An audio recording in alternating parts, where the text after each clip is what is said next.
Bonjour, merci de me rejoindre pour une nouvelle capsule. Et merci à vous toutes et tous qui prenez le temps d'écouter mes plaidoyers, qui me soutenez en signant la pétition ou en réagissant positivement et en partageant mes capsules hebdomadaires. Un jour, je veux y croire, il sera interdit de nier pour les besoins d'un tournage les besoins que les nourrissons et enfants de moins de 3 ans expriment clairement par leurs pleurs, pour ensuite commercialiser ces sentiments d'insécurité, peur, détresse ou tout autre besoin physiologique ou émotionnel pour le divertissement.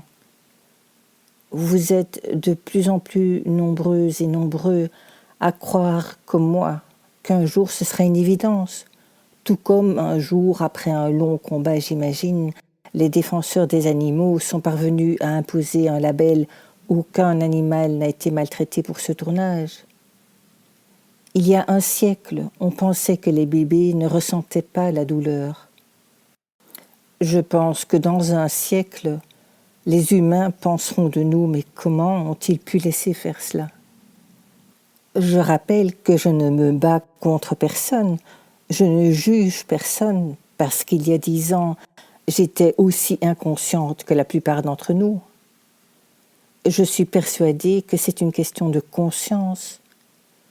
Comme nous regardons des films pour nous distraire, pour nous soustraire à la réalité de notre vie, nous ne voyons pas que les tout jeunes enfants ne comprennent pas qu'ils sont dans une fiction et se saisissent, stressent, angoissent pour de vrai. Si tu n'es pas convaincu, je devrais employer des images plus fortes pour t'aider à ouvrir les yeux. Ce que ces réalisatrices et réalisateurs font avec les bébés, c'est comme s'ils filmaient un enfant, un jeune ou un adulte ayant une déficience mentale qui l'empêche de comprendre que c'est du cinéma et qui le laisserait croire qu'il est en danger, qu'un incendie s'est déclaré, que des coups de feu sont tirés ou qu'une émeute éclate, etc., pour pouvoir filmer sa réaction de peur, de panique, de détresse.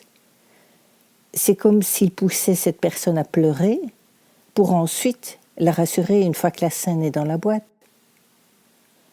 Un homme présent à l'avant-première du film Docteur a utilisé comme argument pour rire de ma vision des choses.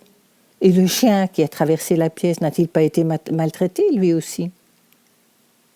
L'équivalent de la maltraitance serait de chercher ce qui poussera le chien à gémir de peur ou de douleur pour les besoins du tournage.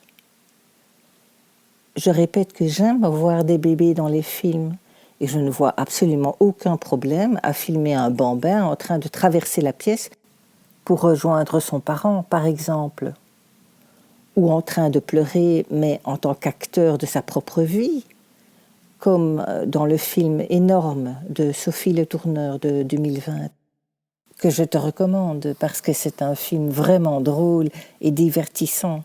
Cela fait longtemps que je n'avais plus ri autant devant un film.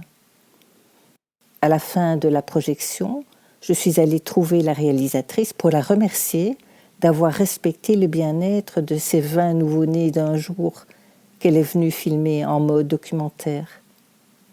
Dans aucune scène, elle n'a fait jouer à ces tout-petits un rôle.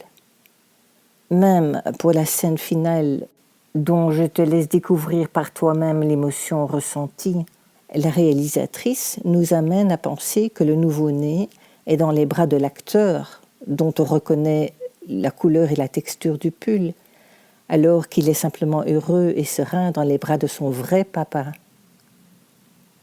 Contrairement à cet autre nouveau-né qu'on a laissé pleurer pour les besoins de la série coréenne My Sassy Girl, au début du premier épisode, je te propose d'écouter l'escalade des pleurs de ce nourrisson et tu comprendras qu'ils l'ont laissé pleurer jusqu'à atteindre la colère, l'incompréhension de ne pas recevoir le réconfort qu'il demande. Tout d'abord, j'ai vérifié, comme je le fais toujours, on voit clairement que le son correspond à l'image. C'est bien le nourrisson que l'on voit à l'écran qui pleure et exprime son angoisse, sa détresse croissante.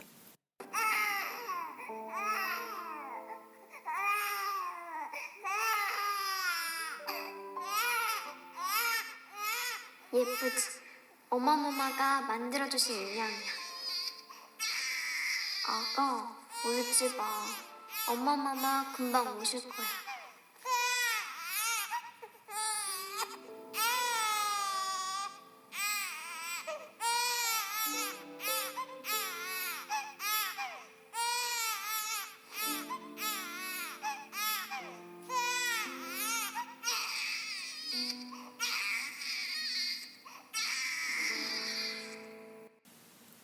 Lorsque j'en parle autour de moi, j'entends souvent comme réaction « ça ne sert à rien, tu ne recevras jamais l'assentiment ou le soutien d'une masse de gens parce que cela ne les concerne pas directement ».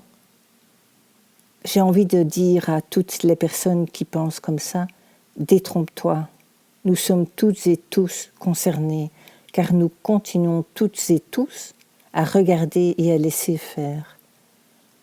Le monde est dangereux, non pas à cause de ceux qui font le mal, mais à cause de ceux qui regardent et laissent faire, disait Albert Einstein. Et moi, je ne veux plus laisser faire. Je ne souhaite plus voir d'enfants en bas âge dont les besoins ont délibérément été niés pour obtenir d'eux qu'ils pleurent de façon durable. Je n'ai plus payé un seul ticket de cinéma depuis 10 ans, à l'exception des autres films de Sophie Le Tourneur. Je suis effectivement retournée aux Beaux-Arts le lendemain, puisque j'avais acquis la certitude que la réalisatrice ne malmène aucun enfant en bas âge pour les besoins de ses tournages. Pour les autres, j'attends la certification par un label similaire à ce que l'on fait depuis longtemps pour les animaux, qu'aucun enfant en bas âge n'a été malmené pour le divertissement. Voilà, je suis arrivée au bout de mes exemples, mais je ne manquerai pas de revenir vers toi dès que j'ai une expérience positive ou négative concernant cette cause. Il faudrait monter une campagne de sensibilisation, attirer l'attention des politiques. Pour ma part, j'ai déjà entrepris toutes sortes de démarches, des lettres, des mails, des interpellations de réalisateurs, des discussions avec mon entourage, une pétition sur papier, une pétition électronique. Je ne vais quand même pas devoir me lancer en politique pour aller changer la loi moi-même, quand même. Bon, heureusement, vous êtes de plus en plus nombreuses et nombreux à être convaincus. Et toi, tu en penses quoi? Je t'invite à m'aider, concrètement, activement, de la façon qui te convienne le mieux. Si je t'ai convaincu, signe la pétition, partage les capsules audio ou les vidéos YouTube qui comportent plus de photos, dans lesquelles je présente ces exemples, car j'entends souvent la réaction « Je ne pense pas qu'il existe des réalisateurs qui font ça. En tout cas, moi, je n'ai jamais vu de scène où un bébé est calme et se met soudainement à pleurer. » Donc il est vraiment important de partager ces exemples. Tu peux également contribuer financièrement à la cagnotte que j'ai mise en place sur mon blog Baby Cry Business en cliquant sur les boutons « Me payer un café » ou « Devenir contributeur ». Cagnotte qui me permettra de porter ce plaidoyer à l'attention des médias, peut-être de voyager pour atteindre des médias étrangers, où tu peux me partager tes idées ou des exemples de films. Pour ma part, je continuerai le combat pour des bébés heureux dans les films. Une personne à la fois. Et je te remercie si c'est toi.